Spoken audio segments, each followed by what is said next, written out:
अब ये पार्ट तो है काइनेटिक थ्योरी ऑफ गैसेस का, पर ये पहले हमें पढ़ना पड़ता है अगर हम थर्मोडायनेमिक्स पढ़ना चाह रहे हैं तो डिग्री ऑफ फ्रीडम किसे बोला जाता है? डिग्री ऑफ फ्रीडम हम कह देते हैं the maximum number of ways जिसमें कोई एक मॉलिक्यूल या एटम किसी गैस का काइनेटिक एनर्जी को स्टोर कर सकता है।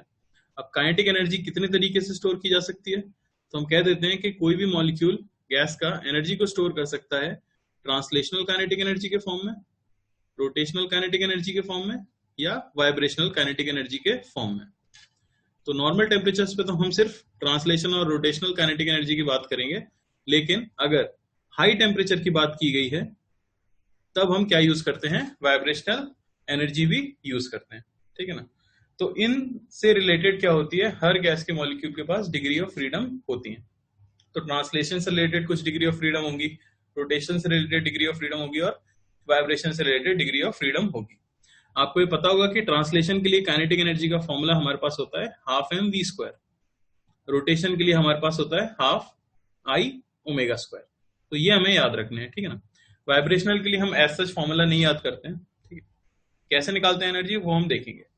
तो डिग्री ऑफ फ्रीडम की अगर मैं बात करूं तो किसी भी मॉलिक्यूल के पास डिग्री ऑफ फ्रीडम जो मैक्सिमम हो सकता है, तो मैक्सिमम डिग्री ऑफ फ्रीडम की वैल्यू हो सकती है 3n, जहां पे n क्या है? तो n है number of atoms in a molecule.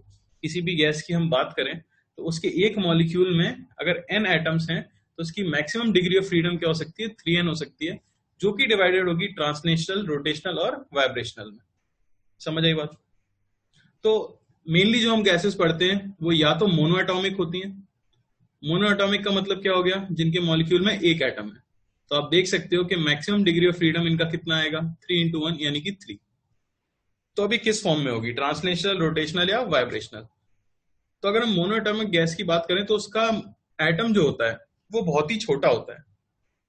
तो अगर वो अपनी एक्सिस के अबाउट घूम भी रहा होगा तो उसका मोमेंट ऑफ इनर्शिया नेग्लिजिबल होता है, इसलिए उनके लिए हम रोटेशनल डिग्री ऑफ फ्रीडम की बात नहीं करते हैं। साथ ही साथ ये वाइब्रेट भी नहीं कर सकते, इनके पास कोई वाइब्रेशनल एनर्जी नहीं है, क्योंकि वाइब्रेशनल एनर्जी तब आती है जब दो एटम्स एक दूसरे के बीच में जो बॉन्ड है उसकी वजह से ऑसिलेट करें, जैसे कि दो ब्लॉक्स के बीच में स्प्रिंग लगी हुई हो, ठीक है। तो मोनो एटॉमिक गैस के लिए वाइब्रेशनल और rotational degree of freedom exist नहीं करते, और सारी की सारी जो 3 डिग्री ऑफ फ्रीडम है ये इसकी ट्रांसलेशन में होती है। और आपको पता भी है कि कोई भी एक मॉलिक्यूल मैक्सिमम कितने म्यूचुअली परपेंडिकुलर डायरेक्शन में चल सकता है? तो 3 म्यूचुअली परपेंडिकुलर डायरेक्शन में चल सकता है, क्योंकि हमारा स्पेस कैसा है? 3D। तो मोनोएटॉमिक गैस के लिए डिग्री ऑफ फ्रीडम हम क्या कर लेते हैं? 3। हम बात करें डायटॉमिक गैस की, तो डायटॉमिक गैस की अगर हम बात करें तो मैं ले लेता हूं इस तरह से कुछ। तो अब ये पूरा मॉलिक्यूल भी 3D स्पेस में अगर चलना चाहेगा तो कितनी म्यूचुअली परपेंडिकुलर डायरेक्शन में चल सकता है? तो 3। हम कह देते हैं इसके पास 3 डिग्री ऑफ फ्रीडम तो ट्रांसलेशन से रिलेटेड होंगी, है कि नहीं? एक्स में चल सकता है, वाई में चल सकता है, जेड में चल सकता है। रोटेशनल डिग्री ऑफ फ्रीडम की बात की जाए तो रोटेशनल डिग्री ऑफ फ्रीडम आप देखते हो हाफ आई ओमेगा स्क्वायर। तो अगर आई बदलेगा अलग अलग एक्सिस के अबाउट तो अलग अलग तरीके से एनर्जी स्टोर हो सकती है। अब इस मॉलिक्यूल के लिए अगर हम देखें तो ये इस एक्सिस के अबाउट रोटेट कर सकता है, ये प्लेन से परपेंडिकुलर वाली इस एक्सिस के अबाउट रोटेट कर सकता है, लेकिन जो इसके प्लेन में इन दोनों से पास करने वाली एक्सिस है उसके अबाउट फिर से इसका मोमेंट ऑफ इनर्शिया क्या हो जाता है? 0, क्योंकि एटम्स कैसे हैं? बहुत ही छोटे हैं। ये केटीजी का क्या था? असम्पशन था। तो रोटेशन से रिलेटेड 2 डिग्री ऑफ फ्रीडम यहाँ पे डिफाइन की जाती है। अच्छा, इसकी मैक्सिमम डिग्री ऑफ फ्रीडम कितनी हो सकती है? तो 3 into n आपका फॉर्मूला है। नंबर ऑफ एटम्स कितने हैं? 2, यानी 6।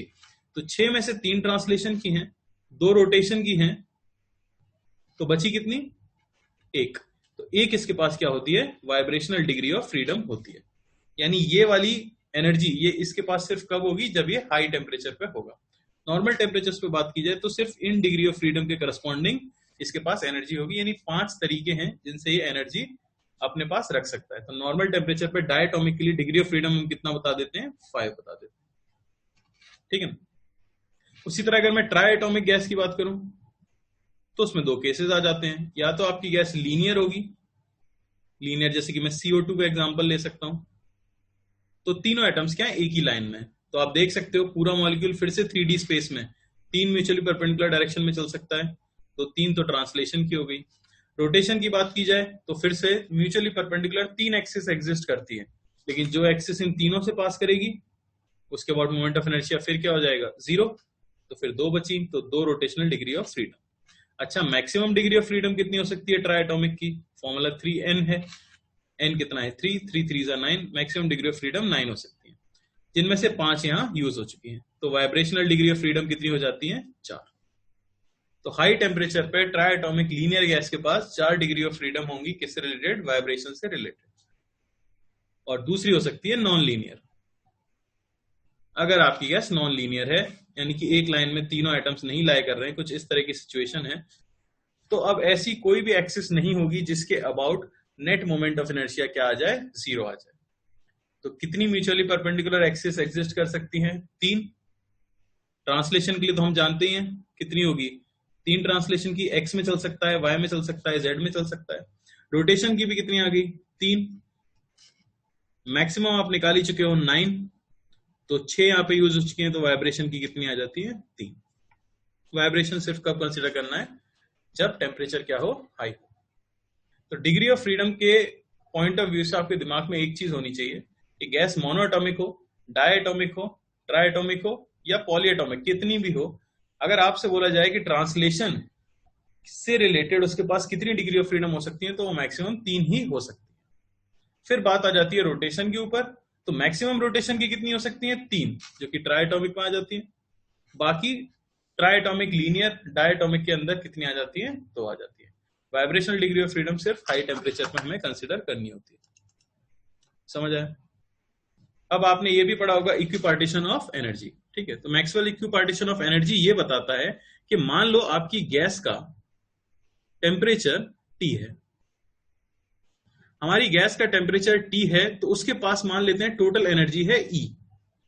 तो अभी ये एनर्जी किस किस फॉर्म में होगी? मैं अगर पूछूं कि इस E एनर्जी का कितना पोर्शन काइनेटिक एनर्जी के फॉर्म में, कितना रोटेशनल एनर्जी के फॉर्म में और कितना वाइब्रेशनल एनर्जी के फॉर्म में, तो ये आप आसानी से बता सकते हो। मैक्सवेल के हिसाब से क्या हो गया, इक्विपार्टीशन का मतलब ये है कि for every degree of freedom कौन कौन सी ट्रांसलेशनल और रोटेशन के लिए गैस को ½ RT पर मोल एनर्जी मिलती है। यानी हर डिग्री ऑफ फ्रीडम जो ट्रांसलेशन और रोटेशन की होगी उसके करस्पॉन्डिंग गैस को ½ RT एनर्जी मिलेगी पर मोल, या मैं कह सकता हूं मिलेगी ½ kT पर मॉलिक्यूल। समझ आ रही है बात? के यहां पे क्या है? के है आपका बोल्ट्जमैन कांस्टेंट, ठीक है ना? वैल्यू आपको पता होनी चाहिए क्या होती है, 1.3 इंटू 10⁻⁻23 जूल पर केल्विन, ठीक है ना? ये हमारे पास क्या आ गया? एनर्जी पर डिग्री ऑफ फ्रीडम। तो ट्रांसलेशन और रोटेशन के करस्पॉन्डिंग एक मोल को कितनी मिलती है? ½ RT मिलती है। और वाइब्रेशनल के करस्पॉन्डिंग अगर बोला जाए तो उन्होंने कहा कि मिलती है RT पर मोल। यहां मैं कह सकता हूं कि KT पर मॉलिक्यूल। तो इस तरह से एनर्जी का डिवीजन होता है।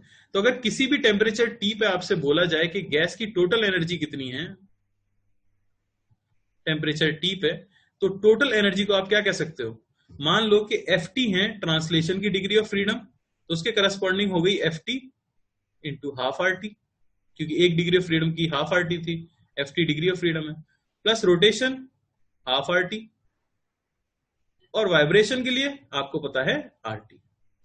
ये हो गया पर मोल।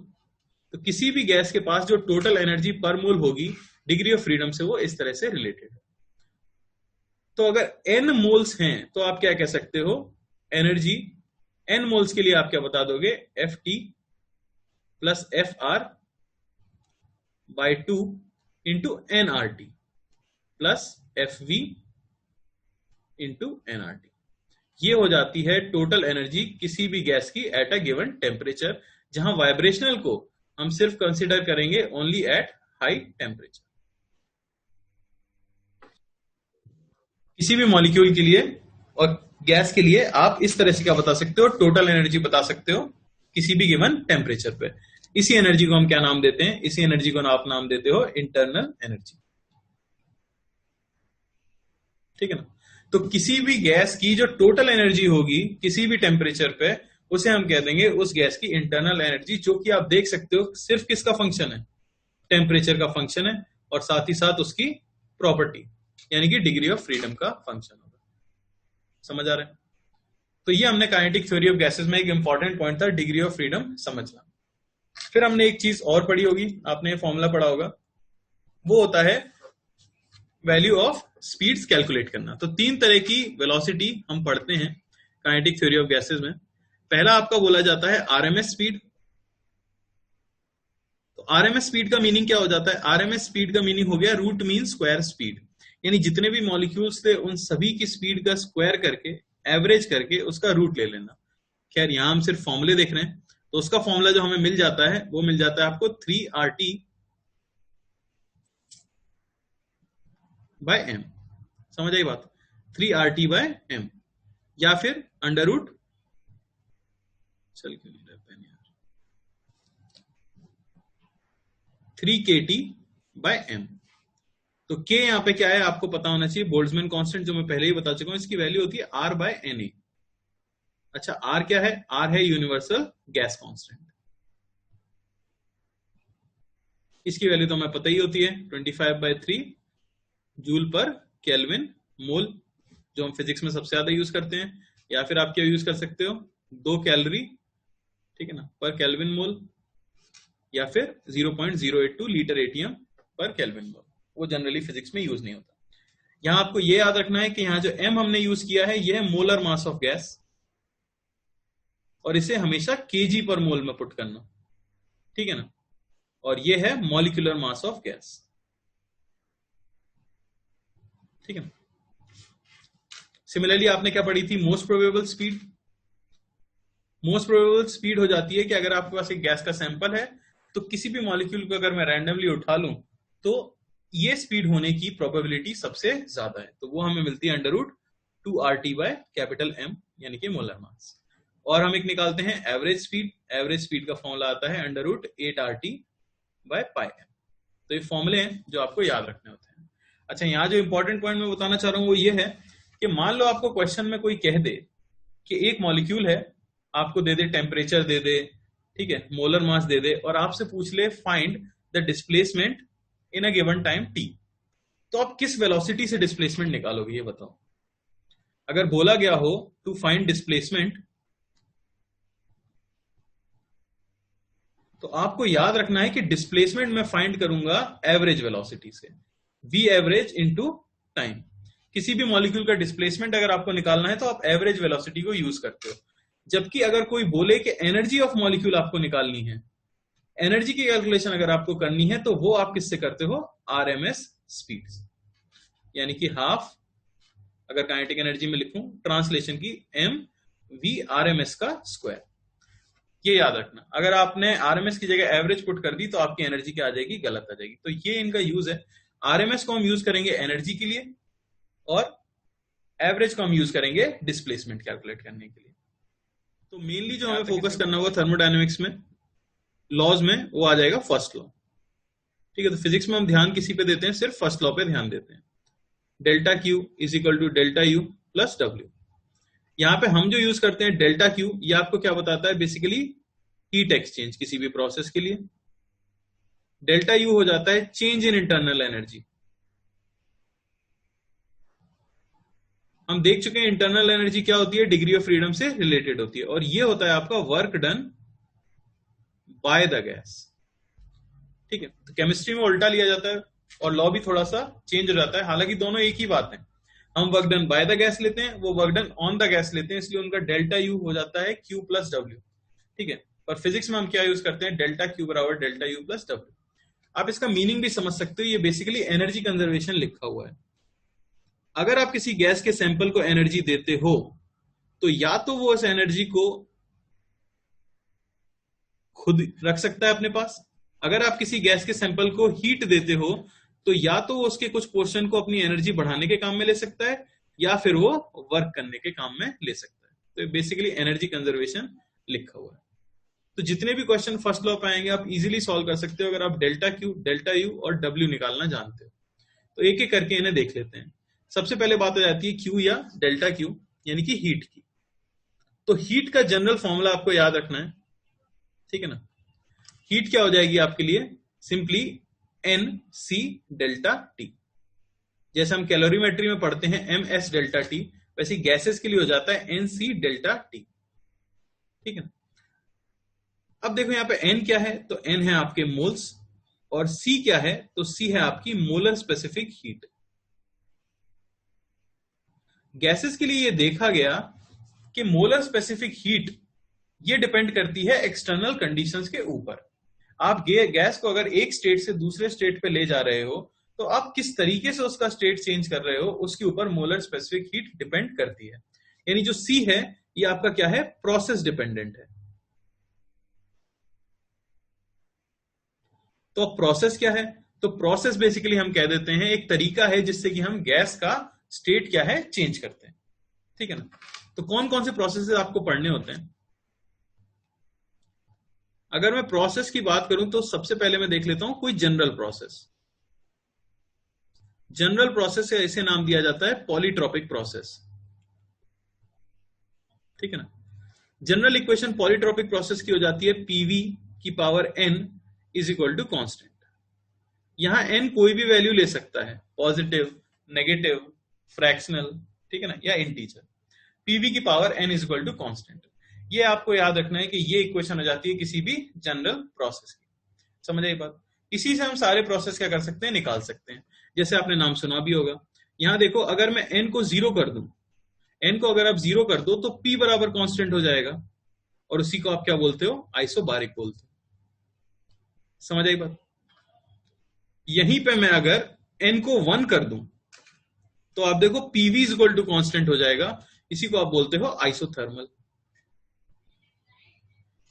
समझ आ रहा है? यहीं पे मैं अगर n को गामा कर दूं, जहां गामा आपको पता है क्या हो जाता है, ratio of molar specific heat, तो ये PV की पावर गामा बराबर कांस्टेंट हो जाएगा, और इसी को हम क्या कहते हैं, एडियाबेटिक।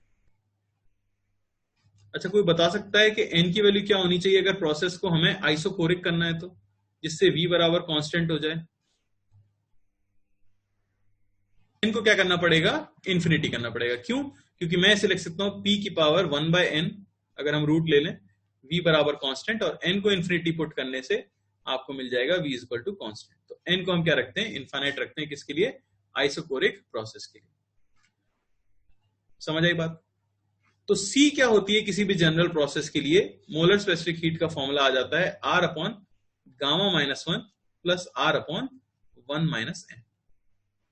बस आपको ये याद रखना है कि कोई भी रैंडम जनरल प्रोसेस अगर आपको दिया हुआ है तो उसकी मोलर स्पेसिफिक हीट निकालने का ये आपके पास क्या हो जाता है, फॉर्मूला हो जाता है।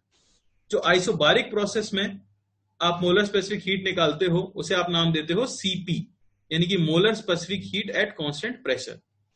जो आइसोकोरिक में आप करते हो उसे आप नाम देते हो CV।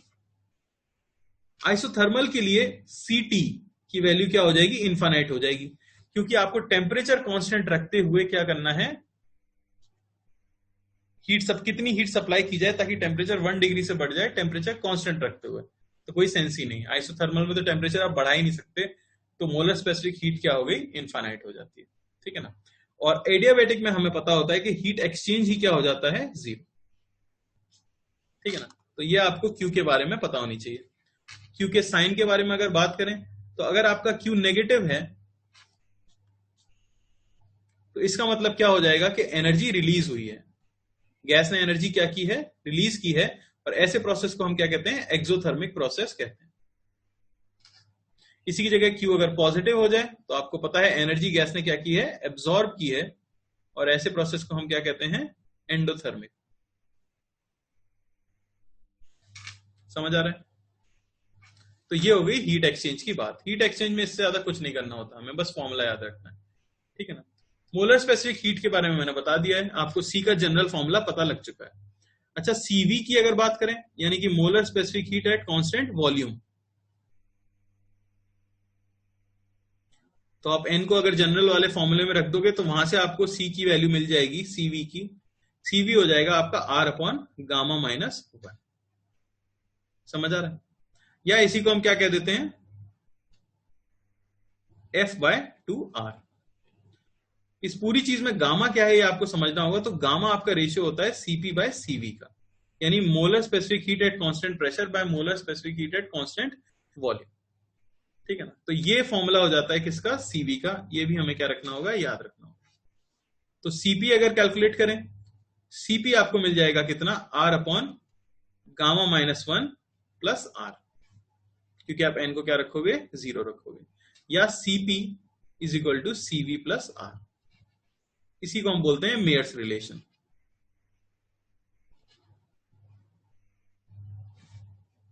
समझ आ रहा है।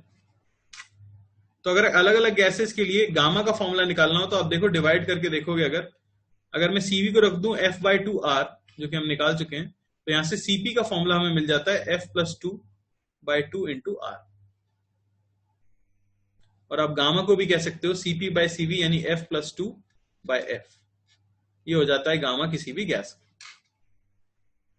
ठीक है ना। मोनोएटॉमिकली गामा क्या हो जाएगा, तो मोनोएटॉमिकली गामा हो जाएगा 3 प्लस टू बाई थ्री, यानी कि 5 बाई थ्री। डायटॉमिक के लिए अगर बोला जाए तो 7 बाय 5, और ट्राइटॉमिक के लिए अगर बोला जाए तो वो हो जाएगा आपका 4 बाय 3। समझ आए बात। तो ये इंपॉर्टेंट पॉइंट्स थे किसके बारे में, सी के बारे में।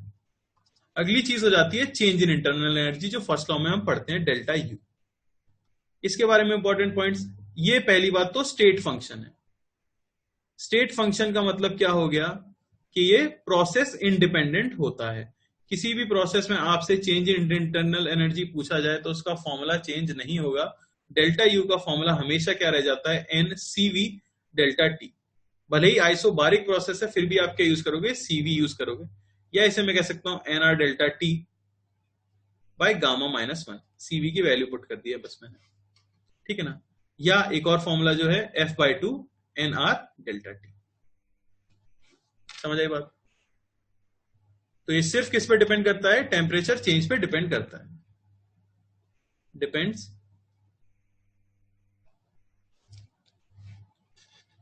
Only on temperature change. ठीक है ना। सिंपल सी चीज है। किसी भी एक पर्टिकुलर टेम्परेचर पे इंटरनल एनर्जी बोल दी जाए तो उसे हम डिग्री ऑफ फ्रीडम के टर्म्स में बता ही सकते हैं, हम पहले ही देख चुके हैं। और आखिरी चीज आ जाती है वर्क डन। वर्क डन के बारे में क्या कह सकते हैं, तो वर्क डन का जनरल फॉर्मूला हो जाता है इंटीग्रेशन पी डीवी। ठीक है ना। अब अलग अलग प्रोसेसेस के लिए देख लेते हैं। आइसोकोरिक प्रोसेस के लिए वर्क डन क्या हो जाता है, 0 हो जाता है, क्योंकि डीवी ही क्या है, 0 है। आइसोबारिक के लिए हम बोले तो कांस्टेंट प्रेशर है तो पी बाहर आ जाएगा, और वी इनिशियल वी फाइनल तक आप इंटीग्रेट करोगे तो ये आपको मिल जाता है पी डेल्टा वी या एन आर डेल्टा टी। ये हो जाता है वर्क डन का फॉर्मूला। आइसोथर्मल के लिए आपको फॉर्मूला याद रखना है, ये आता है nRT l n V two by V one, या nRT l n P one by P two. ठीक है ना। एडियाबैटिक प्रोसेस के लिए बोला जाए तो वर्क डन का फॉर्मूला आ जाता है हमारे पास क्या, P2V2 minus P1V1 upon 1 minus gamma. और जनरल पॉलीट्रॉपिक प्रोसेस के लिए बोला जाए, आप जनरल प्रोसेस के लिए अगर वर्क डन निकालना चाहते हो तो वो आपको मिल जाता है कितना, P2V2 minus P1V1 upon 1 minus n। तो हर प्रोसेस के लिए, ठीक है ना। दूसरा, अगर आपको ग्राफ दे दिया जाए तो ग्राफ से वर्क डन कैसे निकाला जाएगा, तो वो हो जाता है आपका simply area under PV curve. याद आपको ये रखना है कि एरिया होना चाहिए bound with volume axis. Volume axis यानी कि अगर कहीं पे वीपी कर्व आपको दिया हुआ है कुछ इस तरह से, तो आप ये वाला एरिया कैलकुलेट करोगे वर्क डन के लिए। उसके बाद साइन की अगर बात की जाए तो एक्सपेंशन अगर गैस का हो रहा है तो आपका वर्क डन कैसा हो जाता है, पॉजिटिव। और कंप्रेशन अगर हो रहा है तो आपका वर्क डन कैसा हो जाता है, नेगेटिव। कंप्रेशन यानी कि फाइनल वॉल्यूम लेस देन हो जाए इनिशियल वॉल्यूम से। समझ आई बात। इस तरह से हम वर्क डन निकाल सकते हैं। साइक्लिक प्रोसेस की बात की जाए, साइक्लिक प्रोसेस यानी कि जहां से आप स्टार्ट हुए वहीं घूम के अगर आप आ रहे हो, कुछ इस तरह का प्रोसेस अगर दिया गया है तो एरिया हो जाता है area bound by the curve.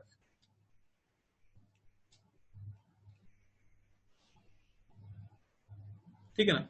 और ये पॉजिटिव है नेगेटिव है ये हम कैसे देख सकते हैं? तो ऊपर वाला अगर एक्सपेंशन है या कंप्रेशन है उसके बेसिस पे आपका टोटल वर्क डन आएगा, अगर पीवी डायग्राम हमें दिया हुआ है। ठीक है, इस तरह से आप क्या निकाल सकते हो? वर्क डन निकाल सकते हो साइक्लिक प्रोसेस का। ठीक है,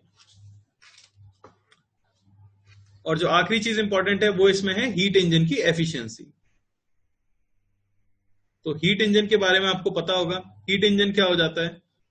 अगर आपके पास एक ऑब्जेक्ट है हायर टेम्परेचर पे और एक ऑब्जेक्ट है लोअर टेम्परेचर पे, और यहां है आपका हीट इंजन। ठीक है ना? तो मान लो कि यहां से कोई हीट एक्सट्रैक्ट हुई है Q1, ठीक है ना, और यहां पे आपको कुछ वर्क डन मिल रहा है। ठीक है ना, वर्क डन बाय गैस, और बची हुई हीट कहां चली जाती है? सराउंडिंग में, कुछ इस तरह से Q2।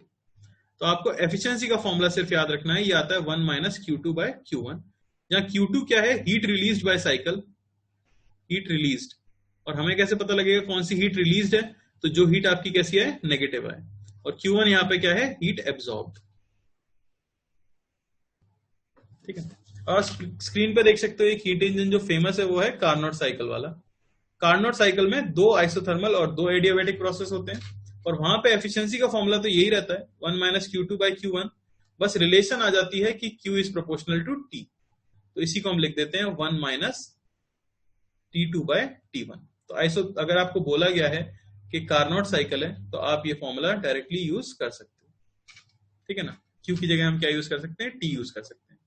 अब किसी भी इंजन की जो एफिशिएंसी है वो हमेशा क्या आएगी? आपकी लेस देन 1 आएगी, क्योंकि ऐसा पॉसिबल नहीं है कि जो भी हीट आप सप्लाई करो वो सारी की सारी वर्क डन में कन्वर्ट हो जाए, ऐसा पॉसिबल नहीं।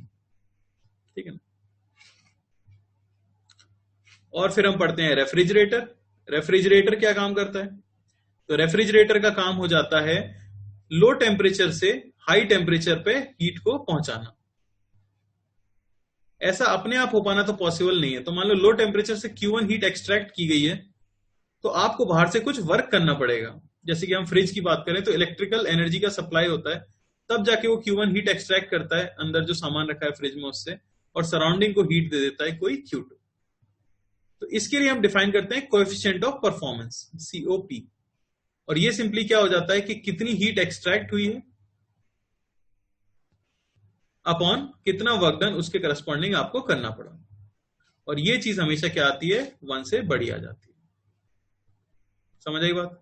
तभी उसको आप अच्छा रेफ्रिजरेटर बोलोगे अगर ये 1 से बड़ा है आपका। ठीक है ना, तो ये हो गया मेन फॉर्मूले जो हमें देखने थे। मैंने सिर्फ यहाँ पे आपको फॉर्मूले लिख दिए हैं जिन पे बेस्ड मोस्टली क्वेश्चन हमें मिल जाते हैं।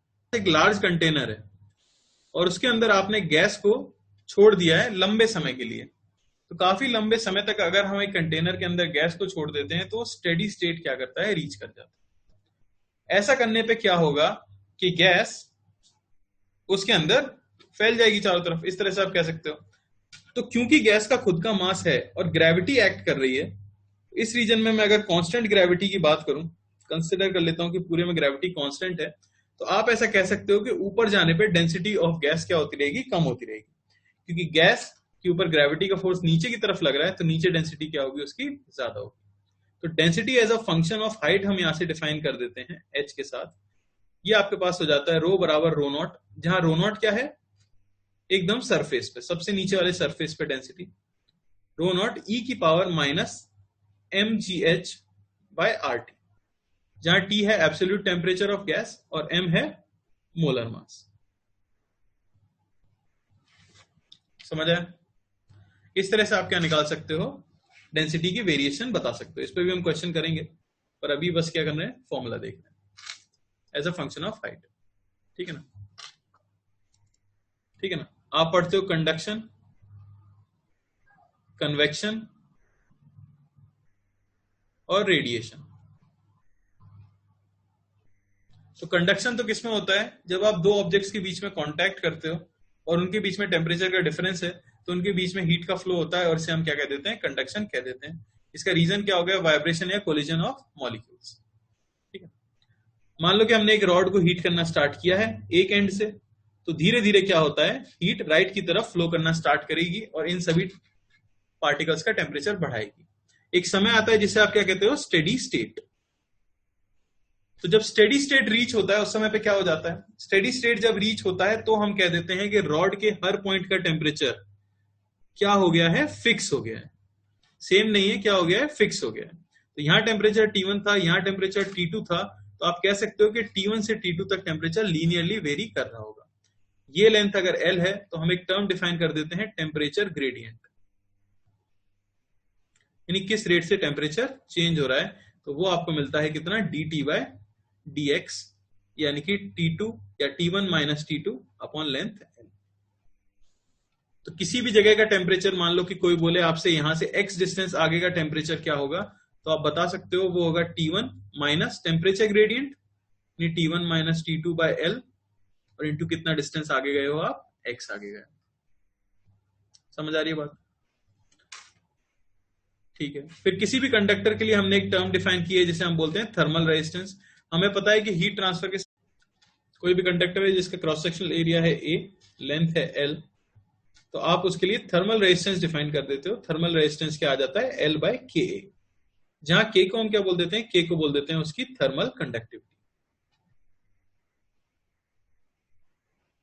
और जिस तरह से हम यूज करते थे ओम्स लॉ, जो कि होता है V = IR, तो फॉर्मूला यहां पे बस क्या चेंज हो जाता है, V की जगह आ जाता है टेम्परेचर का डिफरेंस यानी कि डेल्टा T, I को हम कह देते हैं हीट करंट यानी dQ/dt, rate of flow of heat, और इंटू R जो कि है L/Ka। तो आप हीट करंट का सिंपल फॉर्मूला यूज कर सकते हो, क्या, dQ/dt, ये हो जाएगा आपका delta T/R thermal, thermal resistance, यानी कि T1 minus T2 upon L/Ka। ठीक है ना, इस तरह से हम हीट करंट यूज करते हैं और करंट के सारे फॉर्मूले यूज कर सकते हैं। तो ये कंडक्शन के लिए बस आपको एक फॉर्मूला याद रखना होता है। ठीक है ना, क्या हो जाता है फॉर्मूला, हीट फ्लो dQ/dt, ये हो जाएगा temperature difference upon thermal resistance जो कि होता है L/Ka। कन्वेक्शन में मेनली हम कुछ पढ़ते नहीं है, कन्वेक्शन के लिए आपको सिर्फ याद रखना है क्या, कन्वेक्शन के लिए हम कह देते हैं कि जो हीट फ्लो होगी उसकी रेट ये प्रोपोर्शनल हो जाती है एक्सपोज्ड एरिया के।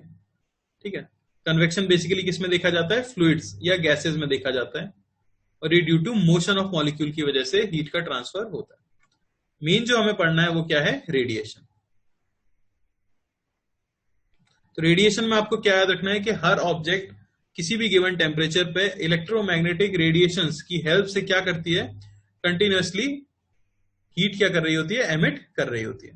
ठीक है ना, अगर उसका टेम्परेचर 0 केल्विन से ऊपर है। मान लो कि हमारे पास कोई ऑब्जेक्ट है जिसका सरफेस एरिया A है, ठीक है ना, E है इसकी एमिसिविटी। एमिसिविटी क्या होती है, ब्लैक बॉडी के रिलेटिव ये कितनी एनर्जी को रिफ्लेक्ट कर रहा है, तो E आपका लेस देन 1 ही होगा, और E 1 हो जाता है किसके लिए, ब्लैक बॉडी के लिए। ब्लैक बॉडी वो परफेक्ट बॉडी है जो सारी रेडिएशंस को एब्जॉर्ब भी कर सकती है और सारी रेडिएशंस को एमिट भी कर सकती है। तो पावर एमिटेड का जो फॉर्मूला हमें मिलता है वो मिल जाता है AE सिग्मा T⁴। यहां सिग्मा को हम क्या कहते हैं, स्टीफन्स कांस्टेंट, और कितना आता है सिग्मा, 5.67 इंटू 10⁻⁻8 वॉट पर मीटर स्क्वायर केल्विन की पावर 4। समझ आ रहा है ना?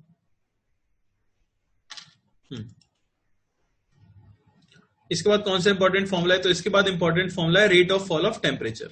अब मान लो कोई ऑब्जेक्ट है जिसका टेम्परेचर T है और सराउंडिंग है जिसका टेम्परेचर T0 है, तो ये कंटिन्यूअसली रेडिएशंस एमिट कर रहा होगा, लेकिन ये कुछ रेडिएशंस एब्जॉर्ब भी कर रहा होगा।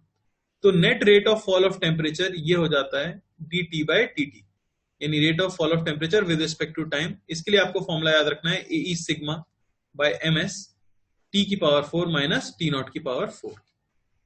ठीक है ना, इसी में हम अप्रोक्सीमेशन लगा देते हैं जिसके ऊपर क्वेश्चंस आते हैं। क्या हो जाता है वो अप्रोक्सीमेशन, अगर temperature difference, if temperature difference between object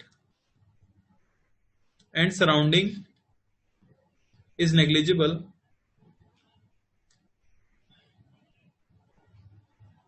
तो आप कह सकते हो कि rate of fall of temperature ये डायरेक्टली प्रोपोर्शनल हो जाती है T माइनस T0 के, यानी temperature difference between the object and the surrounding. ठीक है, तो ये चीज आप कब यूज कर सकते हो? सिर्फ जब दोनों के बीच में टेम्परेचर डिफरेंस कुछ ज्यादा ना हो। ठीक है, इसके बाद था हमारे पास average form of Newton's law of cooling.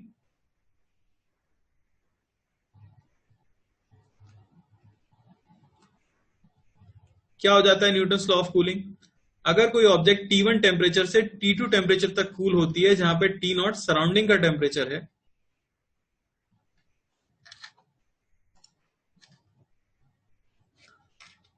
तो हम क्या कह सकते हैं कि T1 माइनस T2, यानी रेट ऑफ फॉल जो हम कह रहे थे, T1 minus T2 upon T, जो टाइम उसे लगा है, ये इक्वल हो जाता है किसके? K by M S. के जहां पे क्या है? ए सिग्मा टी की पावर 4 वाला, T1 plus T2 by 2 minus T0 जहां सराउंडिंग का टेम्परेचर। तो इस तरह से हम यूज कर लेते हैं न्यूटन्स लॉ ऑफ कूलिंग।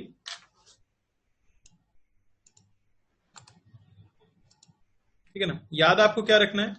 याद हमें ये रखना है कि T1 से T2 तक ऑब्जेक्ट क्या हुई है? कूल हुई है इन टाइम इंटरवल T। ठीक है ना? ये फॉर्मूला यूज कर सकते हैं, ये डायरेक्टली डिग्री सेल्सियस में भी यूज हो जाता है। समझ आ रहा है? और एक आखिरी इंपॉर्टेंट पॉइंट जो मैं बताना चाहता हूं, जो है वेन्स डिस्प्लेसमेंट लॉ।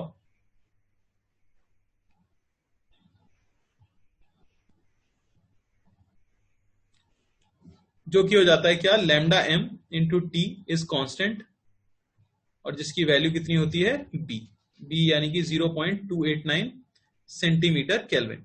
ये लॉ क्या बताता है कि कोई भी ऑब्जेक्ट जो आपके पास है, अगर उसका एब्सोल्यूट टेम्परेचर टी है, तो वो सारी पॉसिबल वेवलेंथ्स क्या कर रही होती है? एमिट कर रही होती है।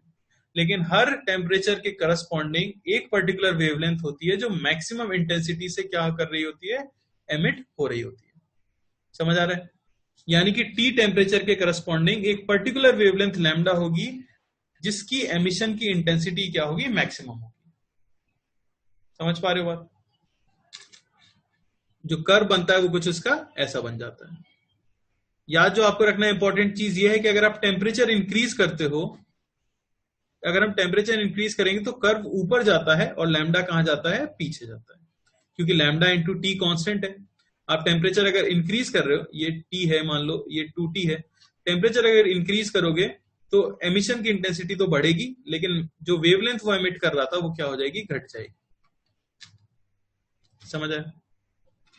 तो ये वो इंपॉर्टेंट फॉर्मूले हैं जिन्हें हमें यूज करना होता है बेसिकली। ठीक है, तो रेडिएशन में तो सिर्फ क्या हो गया? एक हमारे पास ये ए सिग्मा टी की power 4। Rate of fall of temperature में हम अजम्पशन कब लगा सकते हैं? जब टेम्परेचर डिफरेंस ज्यादा ना हो। फिर आ जाता है Newton's law of cooling. Newton's law of cooling, Newton's law of cooling में एक और इंपॉर्टेंट फैक्ट जो हमें पता लगता है वो ये हो जाता है rate of freezing of lake. वो आपको याद होगा, लेक की अगर मैं बात करूं, ठीक है, तो जो उसमें टाइम लगने वाला है वो किसके प्रोपोर्शनल आता है? वाई स्क्वायर के। वाई जहां पे क्या है? डेप्थ है। तो लेक को फ्रीज होने में जो टाइम लगेगा वो प्रोपोर्शनल होगा कितनी डेप्थ तक वो फ्रीज हो रहा है उसके स्क्वायर के। ठीक है ना? और ये टाइम जो होगा ये इंडिपेंडेंट होता है ऑफ एरिया ऑफ लेक, या जिसको भी आप फ्रीज कर रहे हो। जैसे मैं अगर बोलूं कि आपके पास एक ग्लास में पानी है जो 1 मीटर तक भरा हुआ है, और एक आपके पास बहुत बड़ी ट्रे है जिसमें भी 1 मीटर तक पानी भरा हुआ है, तो किस में बर्फ पहले जम जाएगी? तो दोनों में बर्फ को जमने में कितना टाइम लगेगा? सेम लगेगा, क्योंकि टाइम जो है प्रोपोर्शनल है डेप्थ के स्क्वायर के, और वो इंडिपेंडेंट है एरिया एक्सपोज से। ठीक है, तो अब प्रॉब्लम्स कर लेते हैं कुछ इसके ऊपर। ठीक है, तो जरा ट्राई करो, जरा फर्स्ट क्वेश्चन का आंसर क्या आएगा सभी लोग। क्वेश्चन नंबर 1 है, thin walled metal tank of surface area 5 metre square is filled with water and contains an immersion rod of 1 kilowatt. The tank is covered with 4 centimeter thick layer of insulation, जिसकी thermal conductivity आपको दी गई है. The outer face of the insulation is 25 degree Celsius. Find the temperature of the tank in steady state. ठीक है, तो आपको बताया गया है एक मेटल टैंक है, ठीक है, जिसका सरफेस एरिया 5 मीटर स्क्वायर है. इसे फिल किया गया है वाटर से, और इसमें एक इमर्शन रॉड है जिसकी पावर बताई गई है आपको 1000 वॉट, और टैंक को कवर किया है हमने किससे? 4 centimetre thick layer of insulation से, जिसकी थर्मल कंडक्टिविटी आपको बताई गई है 0.2। आउटर सरफेस 25 डिग्री सेल्सियस है। आपको बताना है स्टेडी स्टेट में अंदर का टेम्परेचर क्या होगा। बेसिकली जितनी भी हीट अंदर सप्लाई की जा रही होगी वो सारी की सारी हीट फ्लो करके कहां जा रही होगी, बाहर जा रही होगी, इस तरह से Q।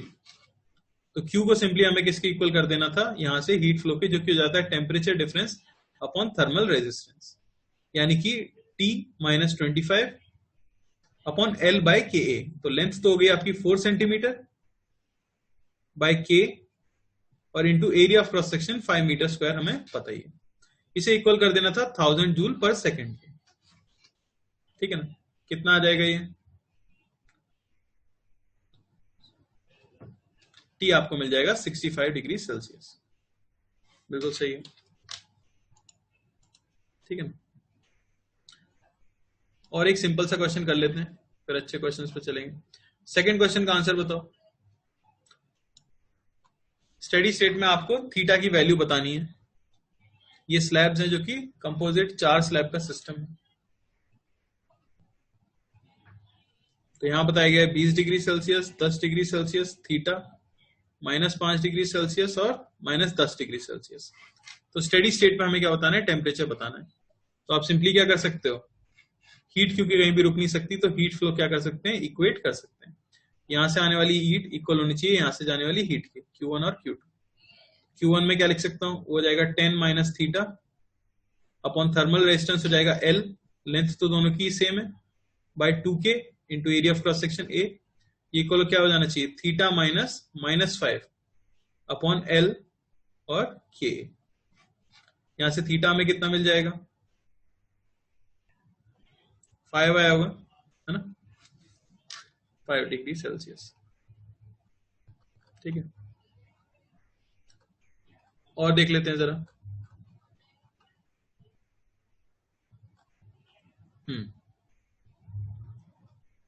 क्वेश्चन नंबर 2 ट्राई करो एक बार, 2 का आंसर क्या आएगा। तो ये उसी तरह से हमें एक इक्वेशन दी गई है, आपको बताना है the minimum attainable pressure of the gas in the process. एक प्रोसेस आपको दिया गया है,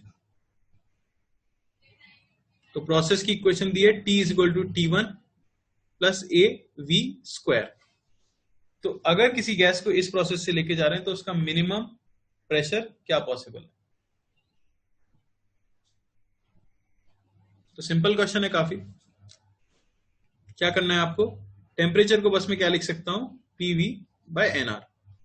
ये आपको मिल जाएगा T1 प्लस AV स्क्वायर। यहां से प्रेशर का फंक्शन आपको मिल गया T1 NR by V plus ANR V।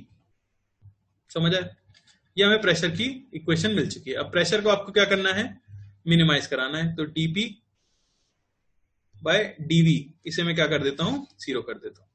Differentiate करोगे देखो क्या मिलेगा, डिफरेंशिएट करने से हमें मिल जाएगा यहां से T1 NR minus 1 by V square plus ANR, ये क्या हो जाना चाहिए, 0, ठीक है ना। और यहां से क्या मिलेगा, V स्क्वायर की वैल्यू आ जाएगी हमारे पास T1 NR बाय ANR, यानी कि T1 बाय A। तो जो वॉल्यूम की वैल्यू कितनी होगी, √T1 बाय A, उस समय प्रेशर आपका कैसा होगा, मिनिमम होगा, ठीक है ना। वॉल्यूम हमें मिल चुकी है, चाहे तो हम क्या निकाल सकते हैं, उठा के यहां पे रख दो बस सिंपली। प्रेशर का फॉर्मूला तो हमारे पास आ ही चुका है, इसमें उठा के रख देंगे, आंसर मिलेगा, ठीक है ना। यही आ रहा है क्या, ये आ जाएगा आपका T1 NR बाय V की वैल्यू क्या है, √T1 by A plus ANR √T1 by A। तो ये कितना मिल गया हमें, ये मिल गया √T1 ANR plus √T1 bye ANR, ठीक है ना। तो ये 2 NR √T1A। तो ये क्वेश्चन मतलब एडवांस लेवल के ही हैं, आसान वाले क्वेश्चन बहुत ज्यादा आसान वाले में नहीं दे रहा हूं। थर्ड क्वेश्चन है, an ideal gas of mass m is contained in a very tall cylinder assuming gas temperature constant everywhere, find the height at which center of gravity of gas is located। Acceleration due to gravity आपको constant मानना है।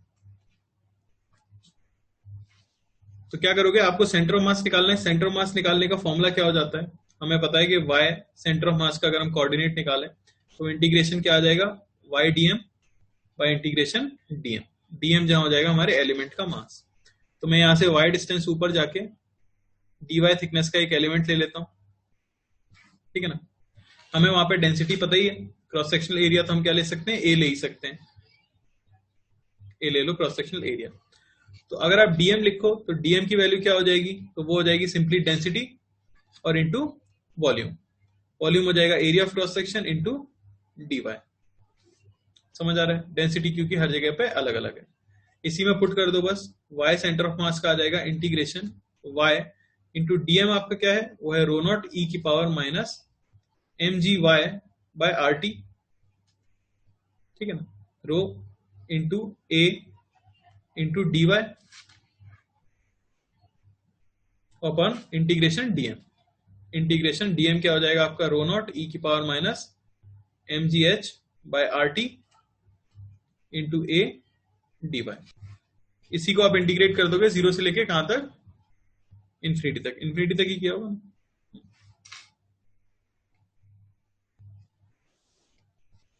ठीक है। तो देखो try करते हैं। v आपका दिया हुआ है a बाय टी, इसको मैं लिख सकता हूं a बाय टी को आप क्या लिख सकते हो, pv बाय एन आर। तो यहां से हमें मिल जाएगा क्या, pv square is equal to A N R. N हमें दिया हुआ है कितना है, 1 मोल, तो यह हमें मिल गया कितना, ए आर, ठीक है। तो आपको एन की वैल्यू मिल गई है, यही दिया हुआ था ना। एन की वैल्यू हमें कितनी मिल गई है, 2। एन अगर आपको 2 मिल गया तो आप सी निकाल सकते हो इस प्रोसेस के लिए। ये पीवी की power N is equal to constant जैसा हो गया। सी की वैल्यू क्या हो जाएगी, R upon gamma minus 1 plus R upon 1 minus N, यानी कि सी आपको कितना मिल गया, R upon gamma minus 1 minus R. एक बार हमें सी मिल गया तो आपको हीट एक्सचेंज ही चाहिए थी, क्यू बराबर क्या हो जाता है, simply N C delta T. तो एन तो आपका 1 है और सी आ गया है अपना कितना, R upon gamma minus 1 minus R और इंटू डी टी, ठीक है ना। ये आ गया सिंपली हमारा। कैसा भी प्रोसेस दिया हो बेसिकली कन्वर्जन ही करना होता है, ठीक है। एक और क्वेश्चन ट्राई कर लो जरा।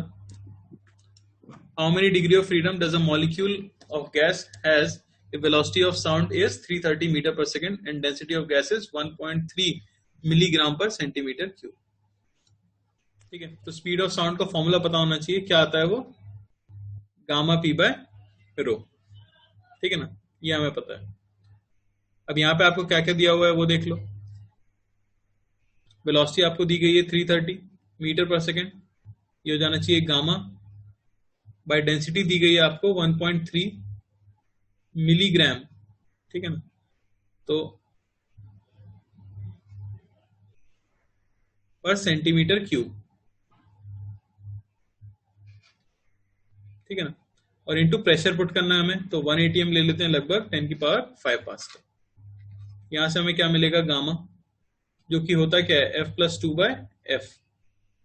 ये इक्वल हो जाएगा किसके, 330 का square into 1.3 to 10 raise to power minus 6 by 10 की पावर 5, और कहां गया, 10 की पावर माइनस 6।